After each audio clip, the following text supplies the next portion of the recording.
Assalamualaikum warahmatullahi wabarakatuh. Jadi di sini saya akan menjelaskan singkat mengenai pengertian semantik, pendekatan makna, dan semantik leksikal berdasarkan unsur penyusunannya. Perlu diketahui bahwasanya semantik merupakan ilmu yang mempelajari tentang makna beserta perubahannya dalam suatu kalimat. Ilmu semantik merupakan sebutan dalam pembahasan linguistik modern, sedangkan dalam bahasa linguistik Arab disebut dengan ilmu ad-dilalah. Semantik merupakan tuntunan dari bahasa Yunani berasal dari kata silma, artinya lambang.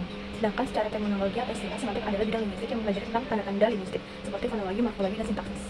Selanjutnya yang kedua ada pendekatan makna yang dibagi menjadi 5 jenis, seperti konseptual, yaitu adalah suatu konsep yang berada dalam pikiran secara subjektif. Contohnya ketika seseorang mengatakan putih. Nah, atau dalam pikiran kita konsep putih itu disebut apa aja, bisa putih wajah, putih tembok, dan lain sebagainya. Terus yang kedua itu ada ideasional, yaitu gambaran gagasan yang bersifat sewenang-wenangnya, tetapi memiliki konvensi sehingga saya mengerti. Contohnya, ambilkan baju berwarna putih itu. Sudah jelas makna kata putih itu merujuk ke apa, yaitu merujuk ke baju. Terus yang ketiga itu ada referensial. Referensial itu bermakna label yang berada dalam kesadaran manusia untuk menunjukkan dunia luar. Terus yang keempat itu ada behavioral, yaitu makna sesuatu yang dapat dilihat dalam tindakan komunikasi yang berbentuk stimulus respon. Yang kelima itu ada konseptual, yang bermakna ide dari tanda tertentu. Dan ide dari tanda tertentu itu yang dihubungkan dengan konteks tertentu. Selanjutnya ada macam-macam semantik, dibagi menjadi 3, yaitu semantik leksikal, struktural, dan kontekstual. Yang pertama itu ada semantik leksikal. Semantik leksikal itu dibagi lagi menjadi 2, yaitu semantik leksikal dasar. Contohnya itu sesuatu yang sudah kita ketahui. Misalnya ada kata kuda yang bermakna binatang berkaki 4, seperti itu. Terus yang kedua itu ada semantik leksikal relasional, atau disebut juga ilmu al-ma'ani yang maknanya melibatkan leksikal lain dalam hubungan tertentu. Dibagi lagi menjadi yang pertama itu ada sinonim, yaitu persamaan makna kata. Yang kedua itu ada antonim, yaitu perlawanan makna kata. Yang ketiga itu ada homonim, yaitu suatu kata yang memiliki makna yang berbeda tetapi lafal dan ejaannya sama. Yang keempat itu ada homofon, yaitu suatu kata yang lafalnya sama dengan kata lain tetapi berbeda ejaan dan maknanya. Terus yang kelima itu ada homograf, suatu kata yang ejaannya sama dengan kata lain tetapi berbeda lafal dan maknanya. Di sini saya akan sedikit mengulas mengenai semantik leksikal. Semantik leksikal itu memiliki makna semantik yang belum ada penambahan kata. Jenisnya itu ada 2. Yang pertama itu ada aspek dari makna dasar, yakni suatu leks tertentu yang tidak dikaitkan dengan dunia luar. Contohnya ada seseorang yang mengatakan kata putih. Nah, itu kan di konteks pikiran kita ada suatu gambaran bahwasanya putih wajah dia atau putih warna tembok ini. Kemudian yang kedua ada makna relasional. Makna ini disebut dengan juga ilmu al-makna, yakni makna yang dapat dipahami ketika ada dimensi lain. Contohnya ketika ada seseorang yang mengatakan kata cantik, maka akan dapat dipahami ketika ada dimensi lain, yakni kata jelek. Makna relasional juga terbagi menjadi 7 jenis, yakni ada sinonim, simetris dan non simetris, ada antonim yang dibagi lagi menjadi 8 jenis, ada homonim yang terdiri dari homofon dan homograf, ada hiponim, polisemi atau penggandaan makna dari suatu kata, juga ada medan makna dan kumpulan makna. Selanjutnya saya akan menjelaskan medan makna. Medan makna ini ialah suatu kata yang terbentuk oleh relasi makna kata.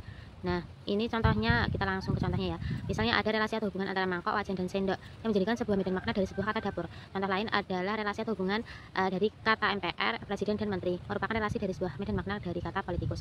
Selanjutnya ada komerensial atau komenan makna. Ya, ini memiliki pengertian yaitu suatu kata tidak memiliki makna yang sama. Contohnya, kata meninggal merupakan ungkapan berakhirnya kehidupan umat manusia, sedangkan kata mati merupakan ungkapan untuk berakhirnya kehidupan hewan atau tumbuhan. Kata tewas merupakan ungkapan berakhirnya kehidupan seorang akibat suatu kejadian atau insiden peristiwa. Contoh dalam bahasa Arab ini ada kata mudaris dan mu'alim. Kata mudaris ini kan lebih condong kepada seseorang yang mengajar atau mendidik seseorang, namun dalam konteks di sekolah. Terus ada juga mu'alim. Mu'alim itu adalah seseorang yang mengajar atau mendidik seseorang yang aspek objeknya itu lebih luas lagi dari sekolah. Selanjutnya ada jenis semantik struktural, yaitu makna yang muncul setelah suatu kata mengalami perubahan dari segi strukturalnya. Artinya suatu satuan bahasa yang digabung dengan satuan bahasa lain hingga membentuk satuan bahasa yang besar dalam suatu proses gramatikal. Nah, proses gramatikal sendiri ini terdapat 4 tahapan morfologi. Yang pertama itu ada afiksasi atau penambahan kata. Contohnya itu ada ketambahan kata prefix ter plus makan, jadi kan membentuk suatu kata termakan. Nah, kata termakan ini merupakan proses gramatikal dari suatu aktivitas yang tidak disengaja, sedangkan kata tambahan plus makan atau memakan mempunyai proses gramatikal suatu aktivitas yang disengaja. Kemudian ada reduplikasi. Reduplikasi ini ialah pengulangan kata. Contohnya itu kata pohon yang menjadi pohon-pohon yang menunjukkan terdapat pohon yang sangat banyak. Yang ketiga ada komposisi. Komposisi ini memiliki pengertian suatu kata akan mempunyai makna baru ketika dua kata mempunyai makna yang berbeda digabungkan. Contohnya ini kan ada kata tempat plus makan. Nah, kalau digabungkan jadi tempat makan. Tempat makan itu mempunyai makna suatu tempat untuk menjual makan atau melakukan aktivitas memakan. Selanjutnya itu ada derivasi zero. Derivasi zero ini memiliki makna tidak ada perubahan kata, namun terdapat perubahan pada maknanya. Misalnya kata jalan yang awalnya bermakna nomina, yaitu sebuah tempat untuk orang berlalu lalang atau lewat, kemudian menjadi sebuah verba di mana bermakna suatu kegiatan yang dengan cara melangkahkan kaki. Contoh dalam bahasa Arab ini ada kata ain. Ain itu kan bermakna mempunyai arti mata kan. Namun bisa menjadi kata ainul ma ini berarti yang berarti sumber mata air, menjadi dalam bahasa adilahnya itu ada al-bair yang mempunyai makna sumur. Terus ada juga kata idalul ain ini berarti jika mata rusak, yang dalam ilmu dilalahnya menjadi kata al-hasada yang bermakna iri. Adapun dalam tahapan sintaksis ini ada satu contoh, yaitu iyyaka uhibbu fi qalbi. Ini memiliki makna bahwasanya hanya kepada kamu satu orang saja yang ada di hati saya. Terus ada juga uhibbuka fi qalbi, ini menunjukkan kepadamu cinta di hati ini tapi kamunya ini bisa lebih dari satu. Nah, selanjutnya ada jenis semantik kontekstual. Ini adalah suatu makna yang hadir dalam suatu konteks tertentu, atau suatu lekser tidak akan memiliki makna jika tanpa adanya suatu konteks. Konteks di sini dibagi menjadi 3 jenis, yaitu yang pertama dari konteks bahasa atau lugawi, psikologi, al-atifi, budaya atau atiqafi, dan selanjutnya ada perubahan makna.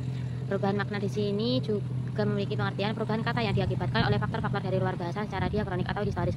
Pada awalnya suatu kata itu dapat mempunyai suatu makna, namun dengan berkembangnya zaman dan pemikiran, maka suatu kata menjadi mempunyai berbagai makna yang diakibatkan berbagai hal.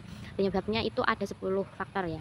Yang pertama itu ada bahasa asing, imtek sosial budaya, pemakaian, asosiasi, pertukaran indera, tanggapan atau peyoratif, penyingkatan, gramatikal, dan istilah. Namun faktor utamanya itu ada 4 ini. Yang pertama faktor bahasa atau yang disebut dengan asbabul lughah. Ini ada dilihat dari aspek fonologi, yaitu misalnya kata nasoro itu kan berarti menolong. Jika kita mengubah nunnya itu menjadi ba atau basoro, maka berarti menjadi melihat.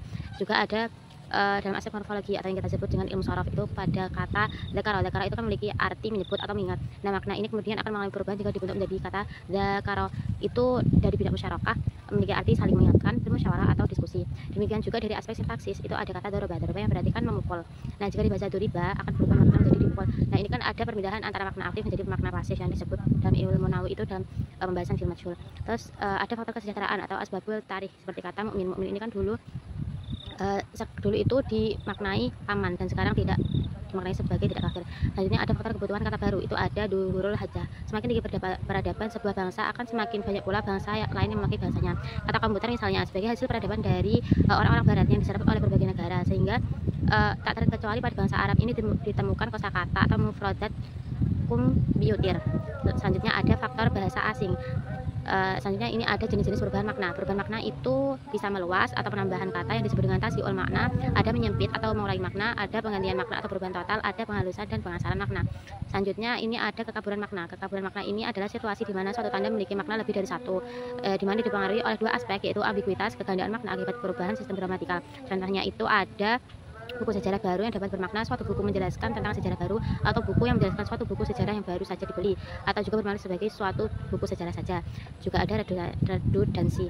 Kemudian jenis-jenis dari kekaburan makna ini juga ada 4, yakni jenis kekaburan makna itu ada 4. Yang pertama yaitu kesamaan acuan, yang kedua ada ketidakpastian makna, yang ketiga ada kekhususan butir makna, yang keempat ada hubungan khusus butir makna.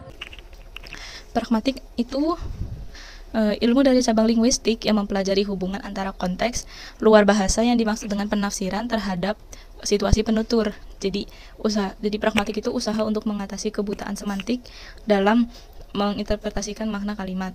Nah, pragmatik itu berhubungan dengan 3 ilmu. Yang pertama ilmu sosiolinguistik, yang kedua neurolinguistik, dan yang ketiga itu ada psikolinguistik.